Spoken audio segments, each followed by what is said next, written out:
Hello, and welcome to March 2 of the Pod, presented by Eternal Roofing. It's the season 4 premiere. Ben, what the hell is wrong with you? Putting up with me for 4 years? What the hell? I don't know if I can do 4 more, but I'm here. Man, I don't know if I'd make 4 more. I'm Corey Hogue, your host, producer, once band member from catfans.com. They gave it back to me pretty quick, but Twitter won't. So, still banned from there. Find me on Facebook, YouTube, Substack, anywhere. Corey Hogue Sports is what you're going to find. CORYHOGUE Sports. I have a daily show now, Ben, or not daily, but Monday, Wednesday, Friday, giving out some non-FBS and some other sports opinions that nobody really cares about. There's somebody out there that cares. I read what comes in. There you go. See, at least I have one who reads.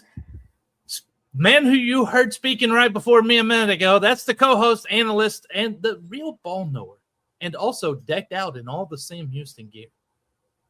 He's the man behind at Sports of SHSU that you see on Twitter and Instagram, a proud Bearcat himself, Ben Sorrells, and we had a little bit of a break. We took some time, and that's good. We'll do that again next year. I like a little time off. And we updated the logos. We didn't update really anything much for this podcast outside of the football for the bowl win was included in the intro now. But we got a couple new logos. Really happy with them. You can find those on our Substack page. You'll see them in the intro and outro videos as well. And since this is the first show of season 4, let's explain how we got to the name March to the Pod. March 2nd. Whose birthday is that, Ben? General Sam. General Sam Houston. I wonder who Sam Houston's state could be named after. General Sam. And every year, March 2nd, they march to the grave and they have a ceremony. Now, where does Pod come in? There was a dog named Tripod. Love Tripod. Probably my favorite part of all of it is Tripod. He became, I think he's even buried with a gravesite on the campus too, right? Like, yeah. Yep. I mean, that's great. And so that's how the name March to the Pod came to be. It's all tied into Sam Houston, every part of it. And hey, we're proud to be here. By the way, if you got comments or anything, put them in.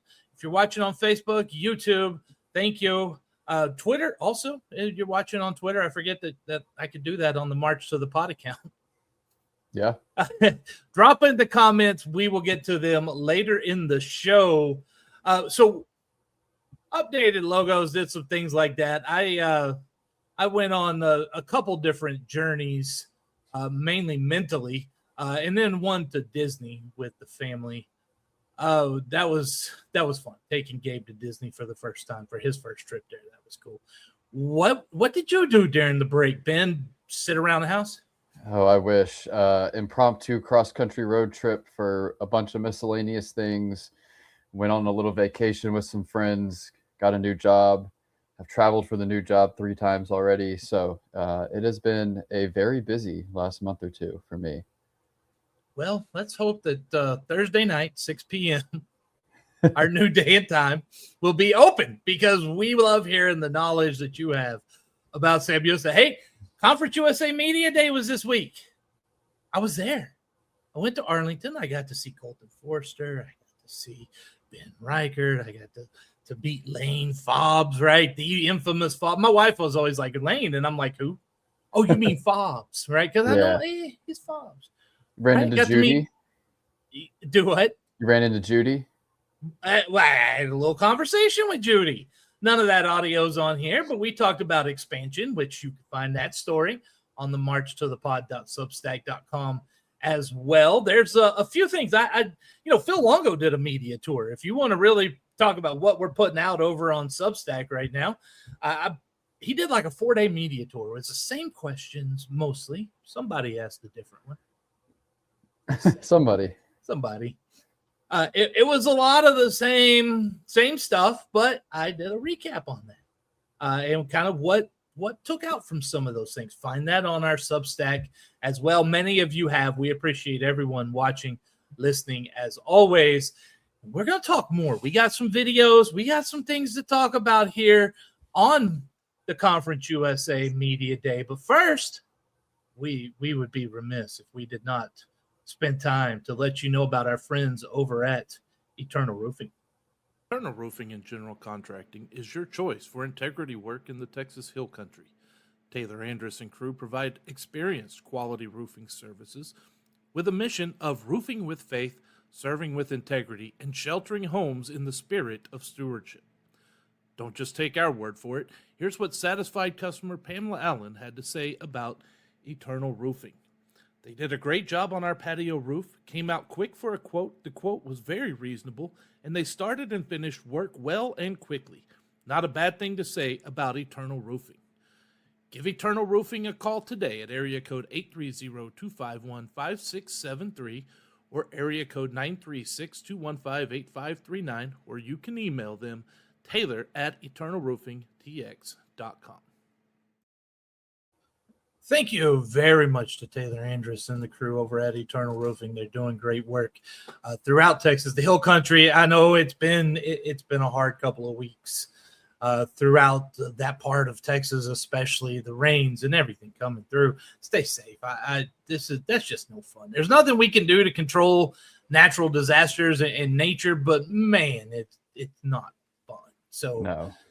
We're obviously thinking and with you guys. If you need anything, please let us know. We'll help you guys any way we can. So I was telling you before the ad there from Eternal Roofing that Phil Longo was on a media tour. Softball questions. In fact, so many softball questions that by the time he got to the Conference USA Media Day, that was the first comment he made. No, I'm doing this again. Yeah. A lot of in that. What does that give you? Gives you canned answers. You don't learn crap about the football team. You don't learn crap about what's changing, what's going on. What you learn is what he wants you to know. Right. And so you got to ask some of those questions sometimes, but let's get into some of what he said. Here is a kind of an interesting thing that he mentioned where the program is right now. We are in a much better place right now because of what we have been discussing here. We get up every morning knowing exactly what we're going to do. The players do, the coaches do. We go to bed every night knowing what the goal is tomorrow. And I think it'll pay dividends. I know that our guys are tight right now, but we've done everything we could to try to integrate the offensive players and the defensive players because there's a natural division that occurs when you're working on different sides of the building. And, they're trying to stop everybody, and these guys are trying to score on everybody. And then in between, you've got to bring them all together for special teams, but there's not a lot of interaction other than the competition on the field. A lot of team bonding, a lot of activities, a lot of community involvement, a lot of development off the field that didn't exist in this program last year just because there wasn't time for it. That was head coach Phil Longo at Conference USA Media Day. Ben, what is your takeaway from what he said?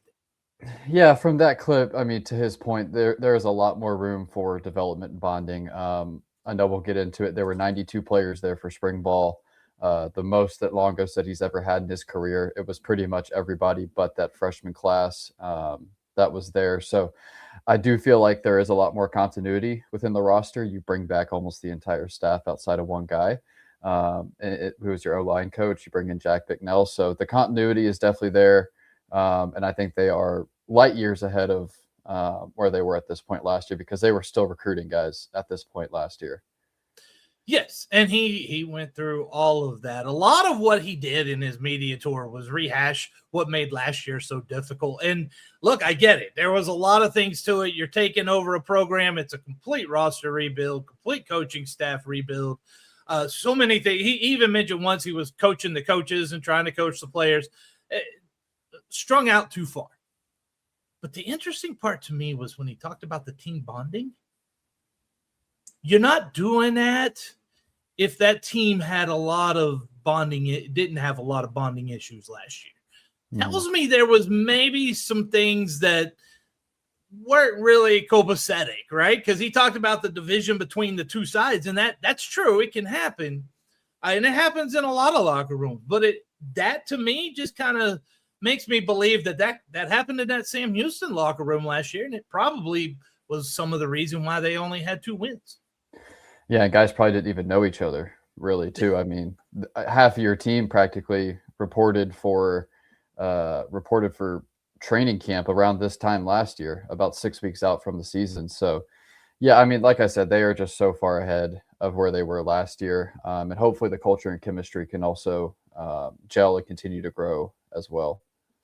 Yes, they are, and I agree. I think that they are further ahead right now than they were last year, and that's why the little bowl confidence index thing I kind of had to laugh at, because it's just based off of last year.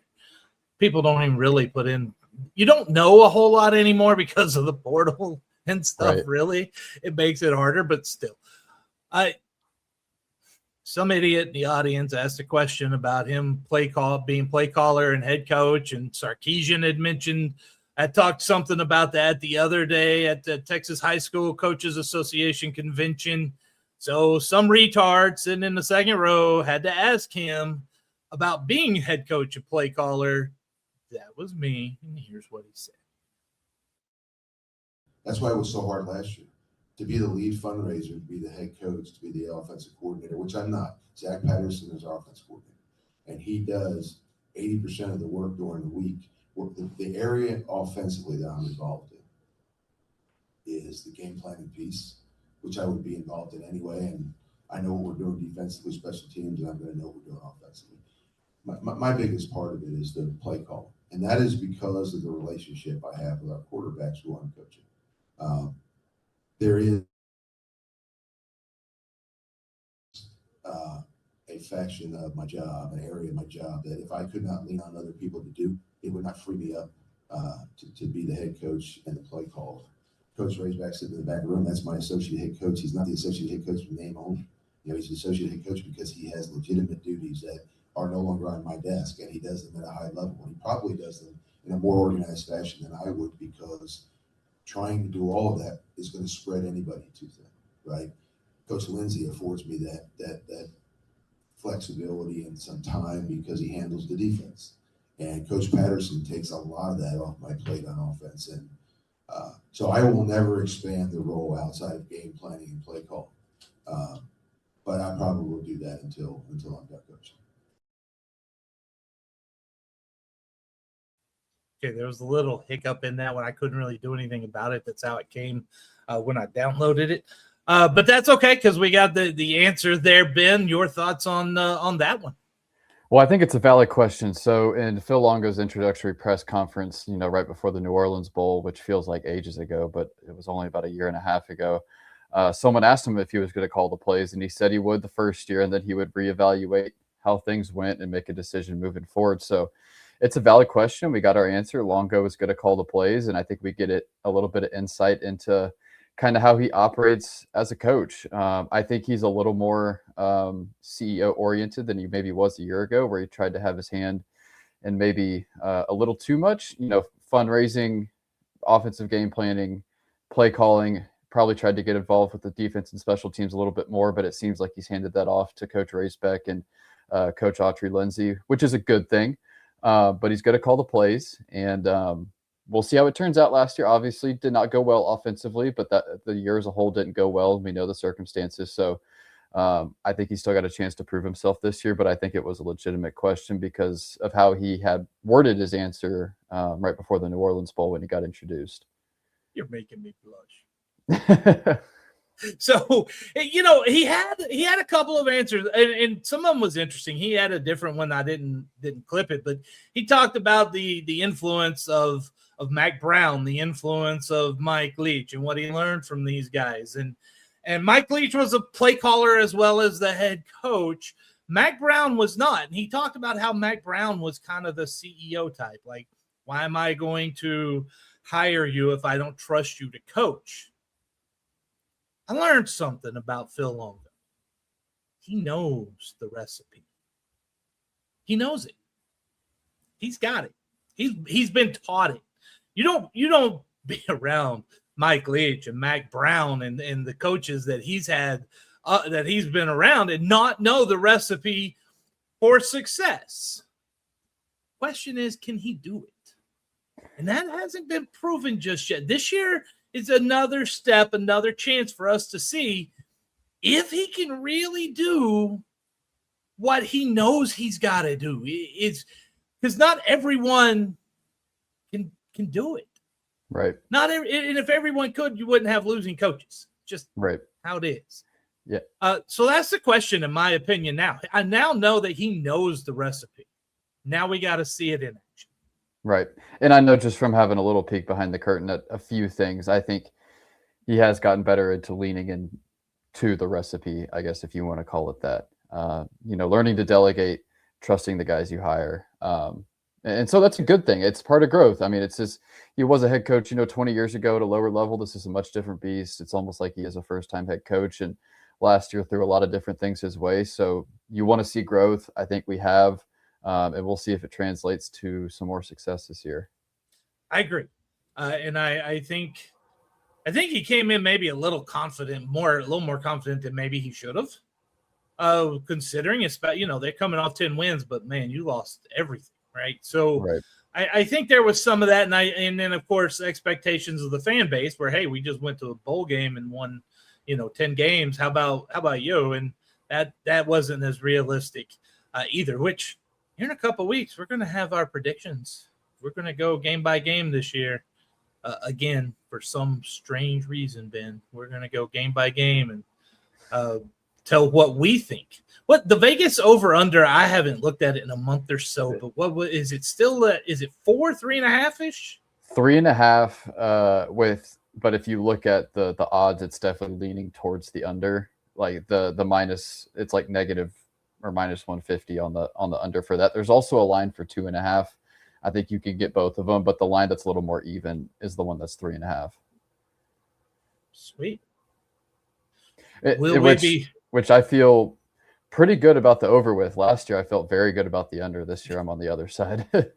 Exactly. And I'm feeling on the over as well. I'm getting a little more optimism. I know it's Corey. What the hell is he doing getting optimistic about the Bearcats?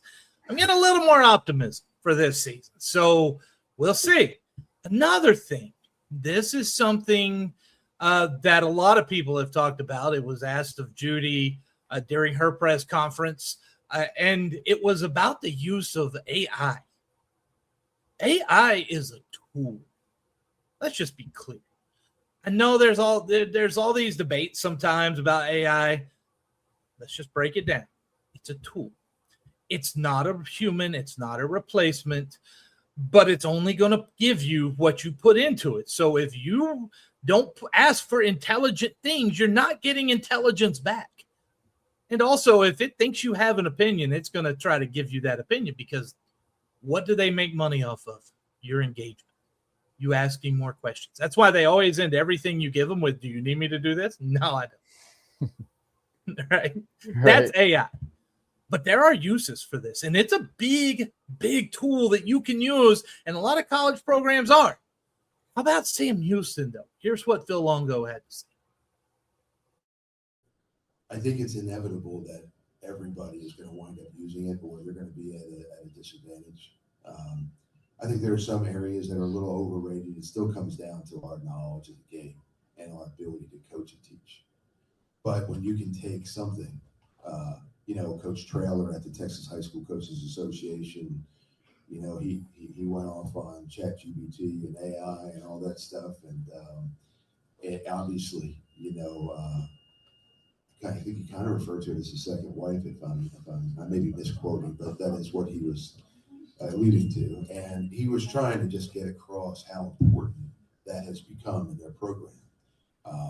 And it is ours. So we did an evaluation in the spring. I don't even know if our staff knows, but our chief of staff, Mike Reed, and I and a couple others have gone through this process. And we're actually going to meet with some people here when we get back next week. And we have applied some of the AI advantages to our evaluation process, our game planning process, just the organizational stuff. Or any time you can add that and streamline a job so that one, I can get my coaches out of the office earlier, and get them some sleep and let them see their wives and their families. It's a benefit. Anytime we can do something and remain as organized and do it in 3 hours instead of 7 hours, it's an advantage. So we are not fully where we want to be with it yet, but we're heading that way. And every day that goes by, we'll take more advantage of AI. Ben, your thoughts on that perfect answer?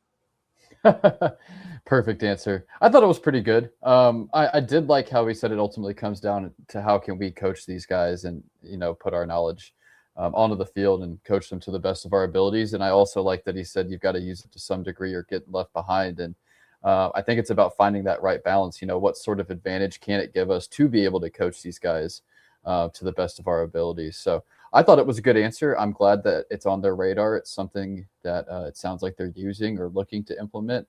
I don't know if it was a perfect answer, but I thought it was pretty good. Obviously, it was a perfect answer. I said so. I saw something earlier a couple months ago. A baseball guy just put in like the pitches, pitch types, all this information from somebody's starts in like college, right? And you can do this for the pros, and it gave a scouting report. That's what AI is for. Data. Give it the data. Let it do the data stuff. Humans will make mistakes and look, AI can too, but humans also make mistakes with the data sometimes. That's a tool. That's what I'm talking about, a tool. There's so much data with football. The more you can learn about a team's tendencies on offense and defense, on each play, on each down, each distance, all that stuff, all of that helps. All of it does. And I think that's where they're using AI, and I think it's a great idea. Yeah, and I know he said if he can get our coaches home to their family and their wives quicker, it's a plus. And I mean, I can only imagine how much it can do. If you just ask it to, what is this team's right left run tendency when they're inside the 20-yard line or from midfield or when they're backed up against the goal line? I mean, that's the kind of stuff that you have interns and coaches, looking over for hours each week. And so if you're using it for that kind of stuff, I mean, that's the kind of work it can help save you. And then from there, you can implement your game plan. You take that information that you're looking at on the screen, you screenshot it, you copy paste, whatever it is, you put that into the engine, to the AI engine, and then tell it what you're looking for. Man, you've set it up for success. You don't want it just like searching itself, because you can't be sure you're getting the information you're supposed to get. Yeah, so we'll see. I think it's a great idea. It is, yeah, for sure. Also, Landyn Locke. A lot of people may not be familiar that he tore his ACL his senior year in high school, and so he wasn't really fully back until about halfway through the year last year. Wasn't mentioned a whole lot, but it is now. So, question was to Phil Longo, what has he seen on Landyn Locke in his progress coming off now that he's had almost a full year since recovering from that? Our plan when he came here was to redshirt him last year. And there's a few things that I won't share, but they're all so positive about Landyn. It's just a little bit more private, but to give you an idea of what Landon's all about, he came into the office mid-season, and not from an ego-driven standpoint at all. He just said, listen, if I can play and help the team now, I don't care about my red shirt here. He was coming off of knee rehab, and we just thought, let's build him. He was 198 pounds. Now he's 220 pounds. You know what I mean? And he's stronger and more durable, and he's running well, and all that. But by mid-season, he just said, Coach, I'm not worried about the shirt. I just want to help the team. And so we began to look at him differently because he was performing well in practice. And, I think it just became the right move for this football team towards the end of the year. And so he started a bunch of games, played in 6 or 7, probably started 4 if I remember correctly. And those reps and those decisions and that game speed experience paid great dividends in the spring because he just looked like a different quarterback. He looked like what I envisioned when we recruited him.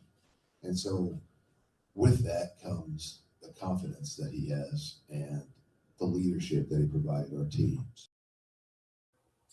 Okay, something that our own Ben Sorrells reported on at the time, exclusive Cat Fun section over at catfans.com about Landyn Locke's not being worried and asking pretty much to burn the red shirt season. And now you can find all of that on marchtothepod.substack.com. Now, with that said, because it verified information you had put out earlier last year, which I think is outstanding. What do you take from what he said about Landyn's progress? I mean, it's everything that I've heard. He's gained 20 pounds. I know he didn't have the greatest spring game when everybody was there, but everything else I heard, and I did have a few people go to multiple practices. I mean, they said he looks like the guy. I mean, he's confident. He's grown up. I mean, only for a sophomore too. I mean, he's shown progress, which is good to see. And this is the first time in a really long time that you know, as a Sam Houston fan, who the starting quarterback is going to be, probably since Eric Schmid. So it's good to have a guy that is taking the reins. Looks like he's the future, works well with Phil Longo. And like you said, this is something that had kind of been in the works ever since he debuted during the season last year. And I reported before the Middle Tennessee game, because that was going to be his fourth game, that he had mutually agreed with the staff to burn his red shirt, which I think shows a lot of him. You know, he wanted to go out there. He knew what the possible consequences of that could be. I mean, you have the 5-for-5 rule now, so it ultimately didn't really matter. But I think that showed a lot of maturity from him too, which is something you want out of your quarterback. He comes from an athletic family. His brother's a college quarterback. His mom was a star, I think, at Arkansas. He comes from that family of that. And so he has an understanding of almost like in a way a coach's kid would have, maybe not to that degree, but the maturity, definitely you see that there. And that's what that is. That's a mature decision for somebody who's 18, 19 years old, I guess maybe 20 in the 5-for-5 rule. No, you can't. You got to be 18 or 19, right? That's pretty much it for your right. 18 or 19. Year, yeah. That's a big. And what are we going to call the fifth year? Fifth year? Yeah, that's a super senior. Totally got off track on that one, didn't I? But Yeah, it shows a lot of maturity. Back to Landyn Right. Locke. That is a lot of maturity. And that's what I want in my quarterback, Ben. Yeah, it is. I mean, especially for a guy that's young. I mean, a guy that's young could have all the talent, but maybe they aren't there from a leadership perspective. So it seems like he's got that, and guys respect him. Let's look and see. We got a comment coming in here. Jason Plotkin watching on Facebook. Thank you so much, sir. Welcome back, gentlemen. Corey, how was the spread at Media Day? I didn't eat. I didn't even see food. Yeah. So speaking of that, I know Landyn lost some weight or gained weight. Yeah. If he needs more, I've got some to give him. I was going to say, hopefully he didn't lose some since Media Day. Yeah. He's gaining it. I've got more if he needs it. I don't know, man. I've been on a massive health change the last couple of months. So the weight is falling off, but my appetite, and by the way, protein is a huge thing, right? You got to eat a lot of protein. Well, how was the spread though? Did you get a look at it? I didn't even know there was one. They never mentioned it. Oh, so you just didn't look hard enough, is what I'm hearing. They had coffee. And I know that because Longo, it was a long wait before he got in the room to go on stage. I think Western Kentucky was up there beforehand. And so right after he was like, well, I'm going to go get another cup of coffee. Then they opened the doors. Yeah. And so that's how I know they had coffee. I didn't know until then they had coffee.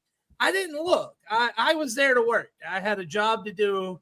And then I had to get home before a certain time or else my dog was going to eat my arm off. And by the way, she's the star of the show everywhere I go still, Ben. Yeah.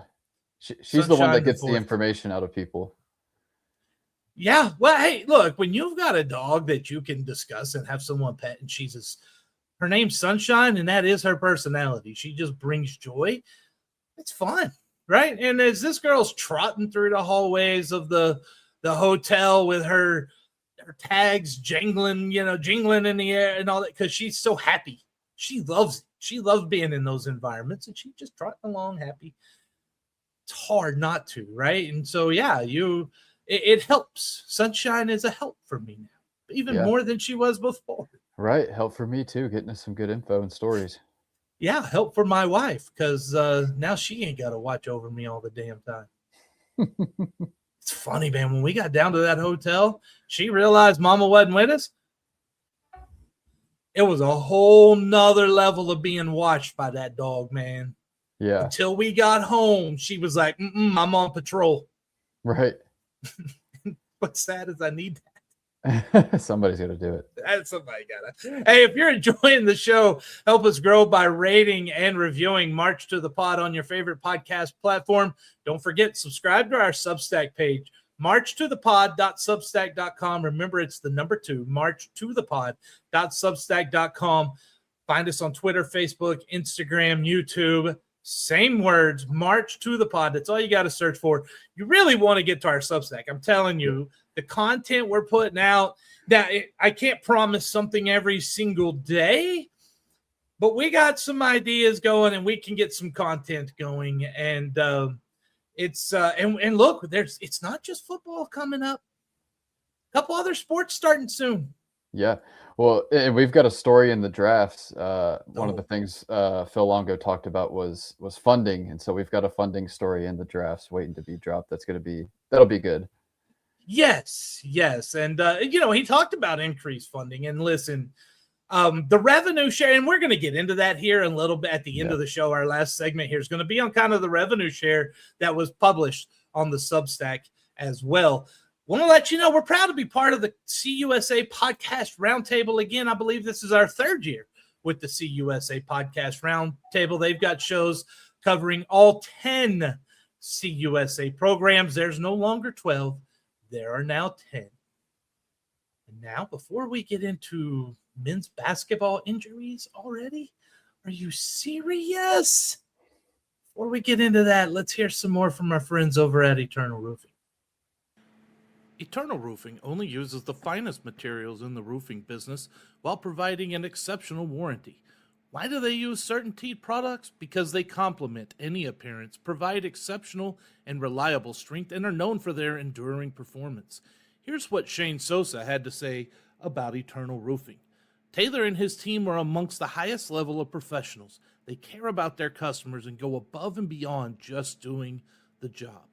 Give Eternal Roofing a call today at area code 830-251-5673 or area code 936-215-8539 or email Taylor at eternalroofingtx.com. Could never say it enough. So thankful. We've had, Eternal Roofing's been with us all 4 years. It's, and so we're coming up on that, excited, really happy to have them, and we're very thankful for Eternal Roofing helping to sponsor the podcast. And if you would like to sponsor stories or previews, we're going to have weekly previews out. We're going to have weekly grades of the football, the different position groups this year. A lot of stuff coming to Substack. So if you'd like to get in and get your advertisement, your company up there, whatever it is, let us know. CoreyHokesports@gmail.com. Really tough to remember how to find me. Find Corey Hoke Sports. Just remember, there's no E in Corey. It's in Hogue. Yes. Hey, men's basketball team. They had scheduled a meet the team event for tonight. Yeah. That was canceled yesterday due to what they put out in the press release said injuries. And now the goal is to schedule for a later date. That's just the goal. I have goals too that are later date. Of course, Chris Budge put that out in a statement on social media. So we're already having to move things to meet the teams and this stuff because of injuries. Ben, 0 to 10. Where's your concernometer about this? Probably a 2 or 3.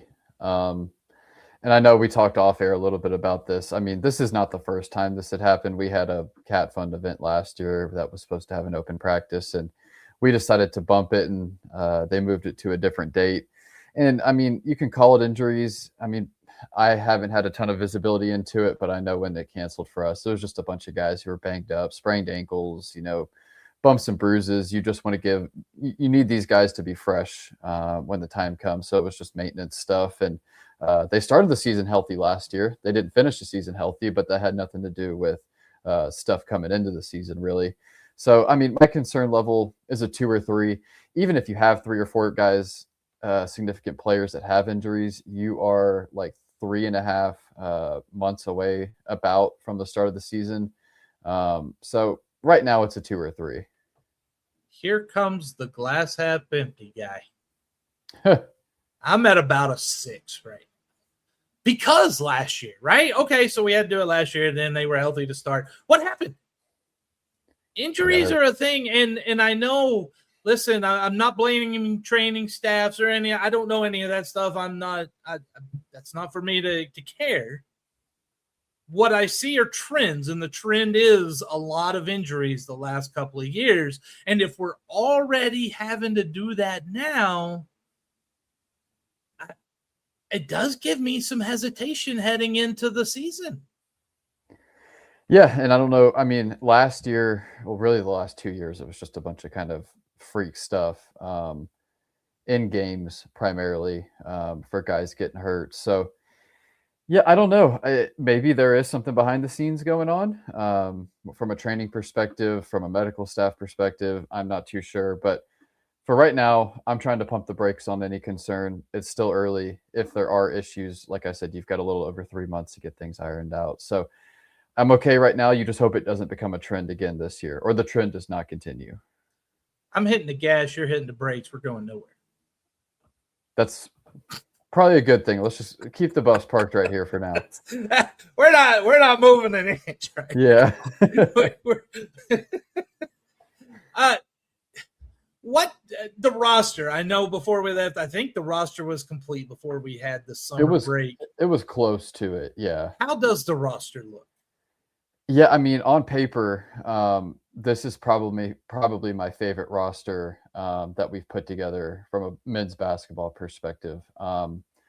You bring back Justin Begg and Jacoby Coleman and Matt Dan, the trio of underclassmen who were 3 of your best players last year. I mean, Coleman and Begg were pretty much starters towards the end of the year. Matt Dan was playing 15, 20 points a game or 20 minutes a game, which is really big. So return those 3 guys. And I mean, you got to like what you brought in. I mean, from a freshman class perspective, Malik Giuseppe Kitson is a grown man, 6'6", 6'7", just incredible athletic ability coming in from Canada.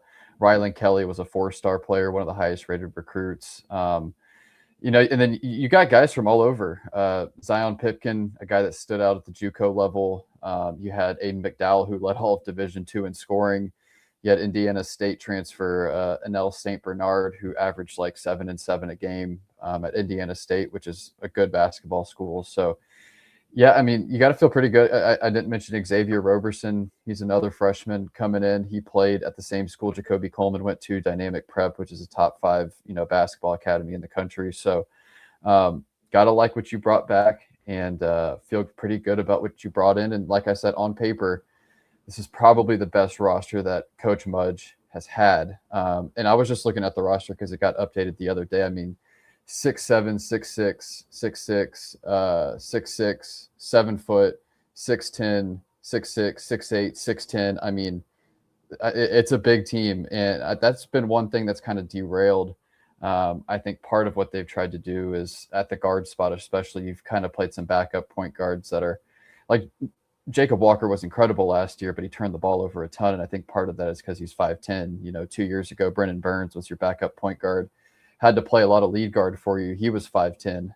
This year, you've got Justin Begg and Zion Pipkin and Jacoby Coleman, who are all 6'1", 6'2", 6'3". So, I mean, it's part of moving up at this level and increase funding. You're able to go grab better guys and create more depth, add in more size. So I'm excited about what this team can do if they can stay healthy. Conference USA, I mean, Liberty's going to be really good. Western Kentucky brought back a lot of guys, but there's no reason why you shouldn't be top 2 or 3 in that preseason poll. The hardest thing to find in any level of college basketball is a skilled big man. And I'm talking big, like tall, 6'10" and above. Right? Because, listen, guards are like running backs. I can find those things anywhere. They're all over the place. Anyway, you're a guard. You could be 6'6", you could be 5'10", you could be a guard, right? Like those are easy to find. It's those guys that are skilled enough to play inside at that level that make the difference come tournament time. And you mentioned 3 right there that are 6'10" and above. That's huge. Now, can we stay disciplined and not foul too much and let the other team to the free throw? And stay healthy from a big man perspective, and mainly looking at check-in Jai. I mean, he's been here 2 years, and I think he's played like 15 games. But those 15 games he played as a true freshman, I mean, you could see it really flash. I mean, he's a 6'10" big man that can shoot it from 15 feet, super athletic. And then Matt Dan, I mean, just showed incredible growth for you last year. He went from you can't put this guy on the floor to there were moments during the back half of conference play. I know at the Missouri State game I was at, I mean, there was a 6-minute period where he was the best player on the floor for either team. So, and he's 7 foot and super long and athletic. And then you got Ricardo Greppi from Wisconsin, who played sparingly there, who's 6'10". So yeah, I mean, you got to feel good about the depth there. You got 3 guys you feel solid about. Can you stay healthy, and can you continue to develop? You know, can Matt Dan take that next step is a big question too. His improvement during the year last year was really impressive. He was, in my opinion, probably the most improved player start to finish. And he was putting in big minutes at a time when teams were kind of really focused on the inside to try to get Sam Houston in foul trouble. He had to play a lot of big minutes. Well, and you were down to 6 guys in the conference tournament for one game. You were down to 7 guys there for about 2 or 3 weeks. And 3 of those 7 were true freshmen, and all 3 of them are back. You know, Jacoby Coleman, Matt Dan, and why am I blanking here? Wow, Begg? I can't believe I'm blanking. Begg is back. Yeah. Begg, yeah. Well, Begg was a sophomore last year. Yeah, but I mean, you got to feel pretty good about bringing those guys back. And it's still kind of a young team. Oh, very young. I mean,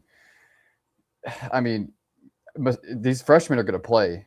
I mean, Malik Giuseppe Kitson is going to play. Rylan Kelly is going to have a role. Matt Dan's going to have a role. They have to. Yeah. Well, even like Aiden McDowell, who led all of D2 in scoring last year. I mean, he's only a junior. He's only played 2 years of college ball. You know, Zion Pipkin, he's a true junior, has only played 2 years of college ball. Jacoby Coleman's a sophomore. Yoda Oke, our favorite name, he's a junior. He's only played 2 years of college ball. So there's very few seniors on this team. And now they got 5 years. They do, which I think that'll change some things. This 5 for 5. I mean, if you can keep listen, you're going to have your share that go off to Oklahoma State. We wish them well and go make your money. Right? Yeah. You're going to have those that leave and go get paid NIL. We that's fine. We can not gonna be able to stop you at Sam Houston. We're not going to compete with the Power 4 money. That's fine. But if you can get some of these guys that you can hold on to, you got just enough coming in to keep these guys there and a little reason to help stay, right? Then 5 years. That's 4-year senior and a redshirt year for a lot of players coming up.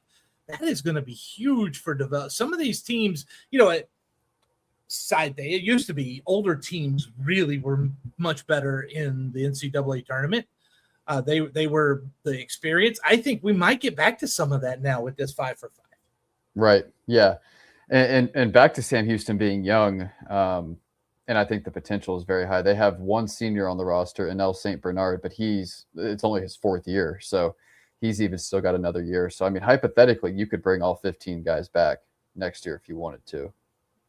It's not going to happen that way, but you could. No, it won't. But, you know, if only the NCAA could get out of their own way when they make a policy that makes sense and then say, hey, we're instituting this. Right now, this is it. So it's lawsuitville, man. I think the NCAA, I think they have like stock in lawyers and companies like that because they find ways to get lawsuits on them all the time for when they don't have to. Yeah. That's funny that they have stock in lawyers. That's funny. Never heard it put that way. They got to, right? Like, I don't know. What can you buy stock on? I don't know. Probably anything nowadays. Now, Corey Hoke Sports, don't buy any stock on that stuff. Going down. No, I'm just Going kidding. down. Hey, it is the end of July, the 23rd. What does that tell you, Ben? We're getting somewhat close to Christmas. We're more than halfway there. It is time to start planning. So you want some Christmas lights? Our friends over at Eternal Roofing, here's how.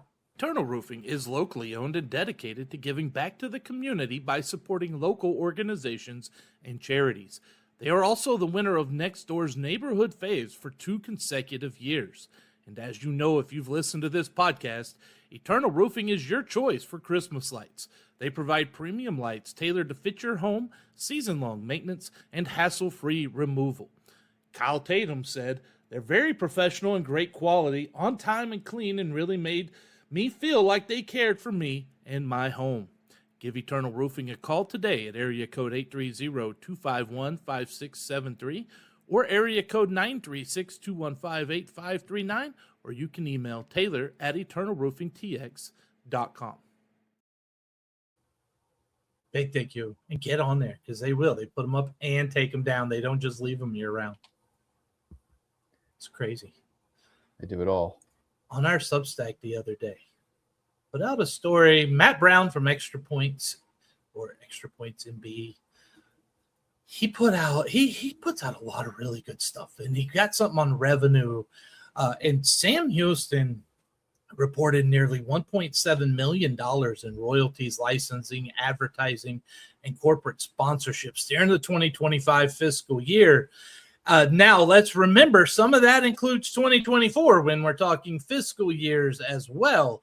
So 24, 25, this includes advertising, royalties from licensed merchandise, use of school logos, intellectual property, MMR rights, multimedia rights, agreements, licensing revenue from products such as, if you buy EA Sports College Football 27, be Sam Houston. They get paid based off how much they get used. Sam, go build your team. Do it. Be a cat, please. Yes. In the Conference USA. Now, this is where I was interested, Ben, because I'm not, again, dude, I am not worried about Power 4. I am worried about 2 things, Conference USA, and then where are we in Texas in that group of 6 stuff, right? Those are the things I'm interested in. I think most of us are. Among Conference USA schools, that funding put them 5th. Kennesaw State, $3.86 million. Florida International, just over $2 million. Western Kentucky, just over $2 million. Middle Tennessee, right in the same area, just a little more than Sam Houston. Only $80,000 more to be exact. You had Missouri State coming in below, which isn't a surprise. They're just moving up FCS, right? When it comes to where they were ranked in Conference USA, I was pleasantly surprised by that, Ben. How about you? I was too. I mean, the fact that you were middle of the pack, especially with the numbers being, a year or 2 old at this point, was pretty encouraging because you've taken steps forward since then, and you were already middle of the pack. So, it was definitely encouraging to see. It was. Now, Texas group of 6. We got a little ways to go. Some of these schools, UTSA, 3.7 million. North Texas, 3.6 million. Texas State reported 2.7 million. That's only $1 million more than Sam Houston. Now, I know that's where I think if you had to pick a school in the group of 6 right now that Sam Houston would like to get even with, it's Texas State, especially, since you're part of the system. But you're less than 1 million from being there. You're not far. Right. And this is going to shock all of you. I have an idea here to maybe get more money. Stop it. It's crazy. Corey has ideas. UTEP earned $2.6 million. Well, now UTEP is good. Yeah. But Rice was not included. They're a private school. So we don't know. They don't have to. Private schools don't have to give the information. Neither do Delaware schools. Because of their state law, they don't have to respond to FOIA requests. That's how Matt Brown gets all this information, through the FOIA request, which costs money. It really does.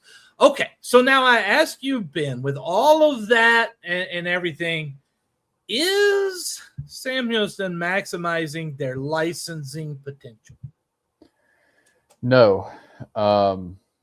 I think the biggest opportunity that is going to be coming up and already has come up for the opportunity to do it, patches on jerseys, naming rights to stadiums, stuff on the field. I mean, you could sponsor really anything at this point, and they do a little bit of it. And Van Wagner is the one who holds the MMR rights and does a lot of that. But there are some untapped revenue outlets out there, and you're not going to go get $5 or $6 million a year like Texas Tech. But if you could go get $500,000 a year for naming rights, that's 10% of it. I think that's attainable. I mean, that puts you just $500,000 away from a school like Texas State. There are things all over you can advertise on. Okay, listen. You can have the HEB Bowers Stadium, right? You could have the Eternal Roofing scoreboard. You could have the built Ford Tough Gate 1 entrance and the Whataburger Gate 2 entrance. Yes. Or, hey, I know some A&M agate of all people to say something. A&M people. Anyhow, talked about the outside of Bowers maybe look like a Whataburger. Hello, Yeah. Let's go with that. That's Texas as Texas gets. Yes, and then orange. Let's bring some sort of Whataburger vendor. I don't know if Whataburger Field. Right. Yeah. HEB Stadium, HEB Bowers Stadium at Whataburger Field. Yep. Or whatever, right? Come on. Yeah, and I've heard that the Bowers family is okay with there being a sponsor on it, so it could be like HEB Stadium at Whataburger Field. Yeah, and have Whataburger on your jersey patches too, right? Like here's the thing: if you package jersey patches, field, scoreboard, you start getting some of these things. If a company wants all of it themselves, they got to pay what the combined rate is for all that, right? If not, we're going to break it up. There's so many things that you can do for that. And you're 100% correct. They are not maximizing their revenue, but it is with licensing. Strictly the advertise. Look, who's the company they have that does all the marketing stuff? Yeah, Van Wagner's the one that holds the MMR rights. They got to get better. I agree. Get better. Do better. Yeah. I don't have really anything else to tell you. It's not good enough right now. I want better. Yeah. And let me also say this. If by this time next year, Sammy Bearcat gear is not in every store in Huntsville and all over the state of in Buc-ee's or whatever the heck, you are not doing it right. You're missing out on potential. That Sammy logo is unique. It is a gold mine of money. Think Western Kentucky's Big Red. Yeah. Right? It is. It's right along that same genre. And freaking buy into that. You have the coolest logo of your Sammy anywhere, and you don't see it. Put it on the darn helmet. Yeah. No, I agree. It was a really big thing when they announced the Sammy logos were coming back, and you've got sport-specific Sammy logos for practically every sport now, but it feels like it's almost impossible to get a hold of a lot of it. Yes. Which is frustrating. I'm just going to throw out some shit here. I doubt anyone who's got any sort of pull is listening whatsoever. But you could charge me $40 for I'd rather New Era, could be Under Armour. I'd rather New Era. I'm not a big fan of the Under Armour and Nike hats. I'm not a big fan of those. I understand you got licensing. But you could still charge me $40. I would buy an Under Armour $40 hat. That was the baseball Sammy hat that I saw in recruit pictures. That should be in every hat store across the state. Seriously. You know how many people would look at that and go, dude, that is so cool. It's got the best colors. It looks strong and mean. It's exactly what you want. What are we doing? We're missing. Yeah, and I agree. And there is going to be a team store within the new Bauer Stadium, and I'm interested to see what is in it because football merchandise, for some reason, feels like it is maybe the hardest team to come across when it comes to a Sam Houston football shirt or a Sam Houston football Sammy shirt or hat kind of thing. So I'm interested to see what they throw in that team store.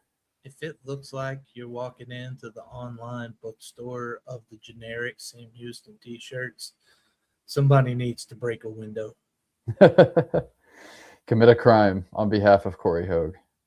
Jeez, guys, seriously. Like, if you're going to have a team store, do it right. See, I was talking with some people, of course, at Media Day, we were talking. That's the problem with Sam Houston. They don't get out of their own way on this stuff. They come up with reasons they can't instead of, hey, why don't we? Right? And when your first thought is, can't, no, stop that crap. That's not how you get better. Right? And in this day and age of money is everything. Oh, it always has been, but it really, really is now. You have got to take advantage of every little piece of property you've got. And your football uniform, you could get one for all the athletics uniforms, right? Yeah. If you have one sponsor wants to all, or break it down to individual sports, there are so many different ways. And what are you doing each day to sell this stuff? Who are you going to talk to? What kind of pitches are you giving? If you need to, go get a brother and get on a boat or something, right? Like, I heard that works. Yeah, and it's interesting just talking about the state of Sam Houston. There's been some huge strides taken in the last 6 to 12 months, especially from a funding perspective. But this still is one of the ways where the school feels to be severely lagging because it feels like almost everybody is taking advantage of these opportunities to put sponsorships on stadiums and fields and courts and jerseys, but you haven't. So, I mean, you got to catch up to some degree because it's not free money, but I mean, it's a big untapped revenue source. I want to be very clear. They have taken major strides with some of their finances, but there's a long, long way to go, and I will not relent. I'm not letting up on it. Yeah. You can get mad at me. You whatever. I'm not letting up on it. I want more because to me, Sam Houston is a school that is a literal gold mine for so many different things that you could be that place. That place, the Houston Cougars are Houston, but you can get your alums from Houston to Huntsville for football games. You could fill out HEB at Whataburger Field at HEB Bauer Stadium. You could do it. Yeah, no, I agree. And this is one where people probably wholeheartedly agree with you. I mean, everybody wants naming rights to the stadium or patches on the jerseys. I mean, dude, it just field feels house. Like, that new house, that facility they build. Merchandise. That could be the McDonald's field house. I don't care. Right. Merchandise too is one that people have been frustrated about for a while. I think people are going to agree with you. Your big one is stadiums and all that, and I'm with you. Mine is merch, man. Come on. Yeah. Could be so much better with merch. All right, go check the comments here before we go. General Sam watching on YouTube, thank you so much. That Sammy head logo on the ceiling inside the new merch store in the press box needs to be the ceiling for the locker room. Did you see that would picture? Love a picture I'll send of it to that. Let me tell you, if that's what we're doing, it needs to not just be in the locker room. It needs to be on the merch. Get it out there, guys. Let's make the money. Yeah, and it's not in the locker room, but it is in the field house on the floor, and there's the Sammy paw on the ceiling when you walk into the field house. I'm about to send you this picture. It's pretty sweet. Yeah, listen, we want Sam Houston to be better. I think where we were last year at this time, we're a little happier with where Sam Houston is right now as an athletic department. Yes. A lot of progress, but there's still a lot of progress to be made. And don't think I'm ever going to let up. I don't do that. I can always find something to bitch about. That's why I'm human. Yeah. Well, and I think the people will agree with you on this one. That could be a shock. That's a wrap for this episode of March to the Pod presented by Eternal Roofing. Thank you so much for joining us. Don't forget, check out our Substack page. Subscribe if you haven't already. If you subscribe, everything comes to your email inbox. You don't even have to go to the page to read it. You can just open your email and read it there. It is highly convenient, and it's free, right? So you're getting Bearcat knowledge, all of this for free. Just want to, some people want to advertise on it.